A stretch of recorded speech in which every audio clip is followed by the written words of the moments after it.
aí, rapaz? Suavidade? Bem, eu sou o professor Patrick Ricardo de Química e nessa nossa aula faremos uma abordagem sobre os cálculos estequiométricos, casos gerais. Galera, antes da gente começar, eu queria que você abrisse seu coração e esquecesse de tudo que você já ouviu de cálculo estequiométrico. Não é esse bicho-papão que você já escutou, que você já ouviu.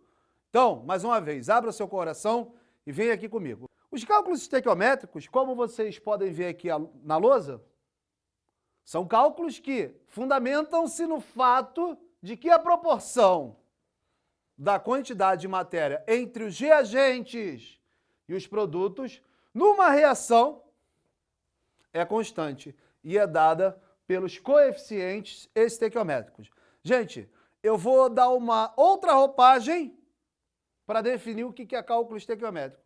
São cálculos, tá, utilizados para a gente, na teoria, prever uma determinada quantidade de reagente que eu devo utilizar em uma reação química ou a quantidade de um produto que venha a ser formada também numa reação química. Alguns passo a passo, tá? Como se fosse uma receita de bolo, que você deve seguir para não errar cálculos estequiométricos. Primeiro, escrever a reação química citada no problema. Obviamente, você só vai escrever a reação química se o exercício, tá, não lhe informar. Feito isso, balancear essa tal equação que você escreveu, ou até mesmo que o problema te passou, acertando os coeficientes estequiométricos. E esses coeficientes estequiométricos indicam, não esqueça, a proporção em mol existente entre os participantes da reação, entre os reagentes e os produtos. Bem, Patrick, como é que eu vou balancear uma equação química? Geralmente, se balanceia uma equação química pelo metas tentativas. Como o próprio nome diz, eu vou tentar. Mas eu vou tentar de qualquer maneira? Não. Vai ser uma parada desordenada? Não. Tem uma sequência. Para que você não erre o acerto dos coeficientes estequiométricos. E a sequência é a seguinte. Primeiro, os metais. Segundo, os ametais diferentes de carbono e oxigênio. Terceiro, o carbono. Quarto, a ser balanceado, o hidrogênio.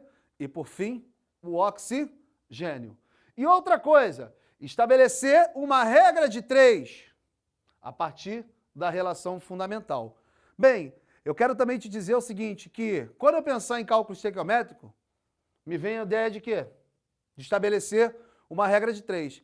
E para a gente aqui, nesse caso que a gente está estudando, que são os cálculos estequiométricos, tá? A regra de 3 ela é simples e diretamente proporcional. Ou seja, você vai achar a incógnita multiplicando cruzado. Lá na regrinha de 3 que você for montar, na hora que você estiver estudando um cálculo estequiométrico, eu aconselho você montar a primeira linha da regra de 3, extraindo os dados a partir da proporção estequiométrica. E a segunda linha, você vai montar ela a partir de dados fornecidos pelo problema, beleza? Uma outra coisa que você não deve esquecer, que em 1 mol de qualquer coisa, quantas coisas eu vou ter? 6,02 vezes 10 elevado a 23, que está para a massa molar.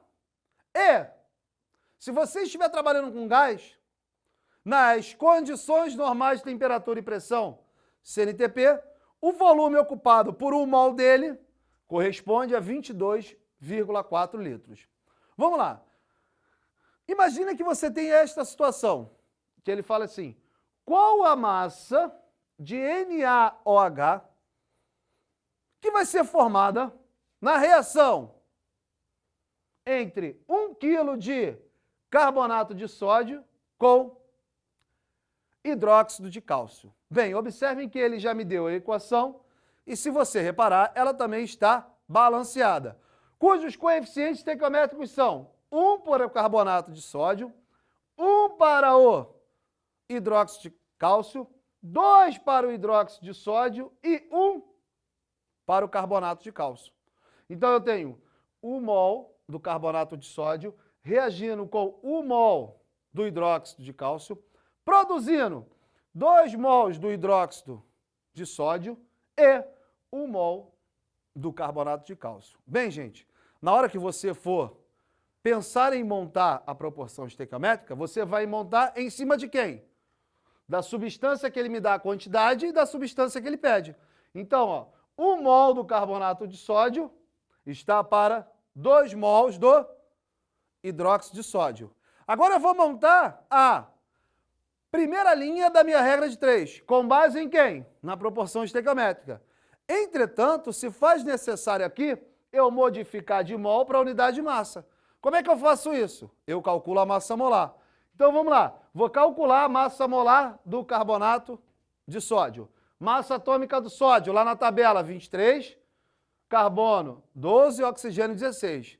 Calculando, você vai encontrar que a massa molar do carbonato de sódio é 106 gramas em 1 mol. Então eu botei aqui 106 gramas. Vou lá para o hidróxido de sódio. Ele me pediu a quantidade do hidróxido de sódio também em massa. Vou calcular sua massa molar.